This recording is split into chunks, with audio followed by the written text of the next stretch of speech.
Hi, welcome to my channel Andhra వంటలు. నేను మీ జ్యోతిని మాట్లాడుతున్నానండి. ఈరోజు చికెను రాగి సంకటి అయితే చేస్తున్నాను. ఎల్లిపాయలు, ధనియాలు, దాల్చిన చెక్క, ఎండు కొబ్బరి, అల్లము, లవంగాలు ఇవన్నీ మసాలా పట్టుకోవాలండి. ఉల్లిపాయలు, టమాటాలు, పచ్చిమిరపకాయలు, కొత్తిమీర ఇవన్నీ కట్ చేసి పెట్టానండి. నేను 3 పావుల నూనె అయితే వేసి తాలింపు వేస్తున్నానండి. రెండు ఒకసారి చేయాలి కాబట్టి తొందరగా చేసి చూపిస్తున్నానండి. ఉల్లిపాయలు, పచ్చిమిరపకాయలు, టమాటాలు ఇవన్నీ పులుసు కూరగా చేస్తున్నాను కాబట్టి ఒకసారి అన్నీ వేసి చేస్తున్నానండి. ఇవి కొంచెం దోరగా వచ్చేటట్టు వేయించుకుందాము.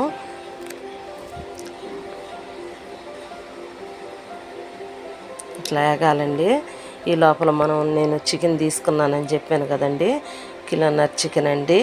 శుభ్రం కడుక్కొని నేనైతే 3 స్పూన్లు కారము, 2 స్పూన్లు సాల్ట్, 1/2 స్పూన్ పసుపు అయితే వేసి మ్యారినేట్ చేసి పెట్టానండి. కొంచెం జ్యూసీగా ఉండాలని, పులుసు కూర కదా సంకటికి. కొంచెం ఒక అరగంట సేపు నానబెట్టానండి. నానబెడితే చాలా బాగుంటుంది కాబట్టి ఇట్లా నానబెట్టానండి. మీరు నానబెట్టకపోయినా ఇట్లా అయినా చేసుకోవచ్చు డైరెక్ట్గానే. నేనైతే ఇట్లా చేస్తానండి. ఎప్పుడు కొంచెం ఇట్లా చేస్తే కొంచెం బాగుంటుంది. ముక్క కొంచెం గట్టిగా ఉప్పు కారం ఇవన్నీ పట్టుకొని బాగుంటుంది కాబట్టి ఇట్లా నానబెట్టాను. నేనైతే ఒక అరగంట సేపు అట్లా చేసి పెట్టాను. నేను అల్లం, తెల్లగడ్డ పేస్ట్ ఇంకేం వేయలేదండి. ఏం వేయకుండా ఈ ఉప్పు కారం ఇవన్నీ పసుపు ఇట్లా వేసి నేను మ్యారినేట్ చేసి పెట్టాను. ఎందుకంటే 1.5 గ్లాసు బియ్యం తీసుకున్నాను. ఆ బియ్యం కూడా పొయ్యి మీద పెట్టాను. అవి ఉడకాలంటే కొంచెం లేట్ అవుతుంది కదా. ఇంత లోపల ఇదిగో కూర అయితే కలేసుకొని ఈ ఉప్పు కారం ఇదంతా బాగా పట్టుకొని ఉంది కదండి నూనె తాలింపు కూడా. ఇప్పుడు మనం సరిపోయిన నీళ్ళు అయితే పోసుకుందామండి. కొంచెం పులుసుగా ఉండాలి కదా సంకటికి. మనం అది అన్నం అయితే కలుపుకోవటానికి బాగుంటుంది.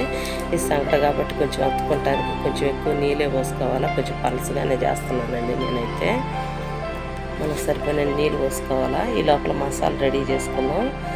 అన్నం కూడా రెడీగా అయిందండి. అన్నం మెత్తగా అయిపోయింది. ఒక 1/2 స్పూన్ అయితే ఉప్పు వేసి నేను ఇదిగండి 3 గ్లాసులు ఈ రాగి పిండి అయితే వేస్తున్నాను.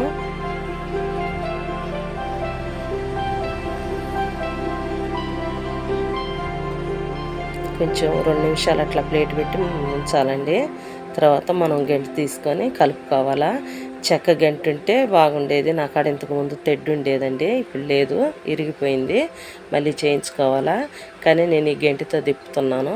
మనం దించుకొని అయినా బాగా కలుపుకోవచ్చు. అది బాగా కలిసేటట్టే కలుపుకోవాలండి, ఆ ఉండలు అనేది లేకుండా. కావాలంటే ఇంకొంచెం కావాలన్నా రాగి పిండి వేసుకోవచ్చు. నేనైతే 3 గ్లాసులు టీ తాగే గ్లాసుతో వేసానండి. 3 గ్లాసుల పిండి అయితే నేను ఇది సరిపోతుందని వేసానండి. మీకు ఇంకా ఎర్రగా కావాలంటే వేసుకోవచ్చు. నేనైతే 3 గ్లాసుల పిండి వేసాను. ఇట్లా బాగా కలబెట్టుకోవాలండి. ఇట్లా కలిసింది కదా. నేనైతే దించుకొని ఇట్లా కలబెట్టి మళ్ళీ తీసాను. ఇట్లా మళ్ళీ సిమ్లో పెట్టి ఒక 10 నిమిషాలు అయితే పొయ్యి మీద ఉంచాలండి. ఒకసారి ఇట్లా కలిపి, ఎందుకంటే పిండి వేసాం కదా, ఆ పిండి కూడా కొంచెం ఉడకాలి కాబట్టి సిమ్లో పెట్టి ప్లేట్ పెట్టి ఒక 5-6 నిమిషాలు మగ్గిద్దాము. ఇట్లా తడి చేత్తో తుడుచుకుంటా ఇట్లా చేసుకోవాలండి, లేకపోతే కాలుతుంది చెయ్యి. ఇట్లా అత్తుకోవాలండి నీళ్ళలో అత్తి. ఇట్లా ఒక ప్లేట్ పెడదాము. ఈ లోపల చికెన్ ఎంతవరకు వచ్చింది చూద్దాము. ఎందుకండి చికెన్ గాడు ఉడికింది కదా, మ్యారినేట్ చేసింది కదండి, తొందరగానే అవుతుంది. మసాలా అయితే నేను కొంచెం నీళ్ళు వేసి పెట్టానండి. ఎందుకండి ఎండు కొబ్బరి, ధనియాలు, అల్లము, ఎల్లిపాయలు, ఇది దాల్చిన చెక్క, లవంగాలు ఏందండి. ఎక్కువ మసాలా నేను ఏమి మసాలా వేయటం లేదండి, బయట మసాలా ఈ మసాలా వేస్తున్నానండి. ఇంకేం వేసినా బాగుండదండి రాగి సంకటికి. నేనైతే ఇంకేం వేయటంలా, కొత్తిమీర కూడా అసలు ఏం వేయనండి. ఇంకెంత ఇట్లా చేయండి, సూపర్ కాంబినేషన్ ఇది రాగి సంకటి చికెను. ఇంకా నాటుకోడి అయితే ఇంకా చాలా బాగుంటుంది. నేనైతే ఇట్లా చేశాను కదా. ఇది సింపుల్గానే చేసుకోవచ్చు అండి, చేతగాని వాళ్ళు కూడా. కొంతమందికి ఇప్పుడు తెలియని ఎవరికి చాలామందికి తెలుసు రాగి సంకటి చేయటం. కానీ తెలియని వాళ్ళు చిన్నపిల్లలు ఉంటారు కదండి, పెళ్ళైన వాళ్ళు, కొత్తగా ఉండేవాళ్ళు, వాళ్ళు కూడా సింపుల్గా ఇట్లానే చేసుకోవచ్చండి. ఇట్లానే చేయండి, ఏం కాదు. కాకపోతే అన్నం కొంచెం మెత్తగా ఉడకాలి, ఎసురు అనేది ఎక్కువ పోసి. ఇంతేనండి. ఈ వీడియో నచ్చితే లైక్ చేయండి, షేర్ చేయండి, సబ్స్క్రైబ్ చేయండి అబ్బా.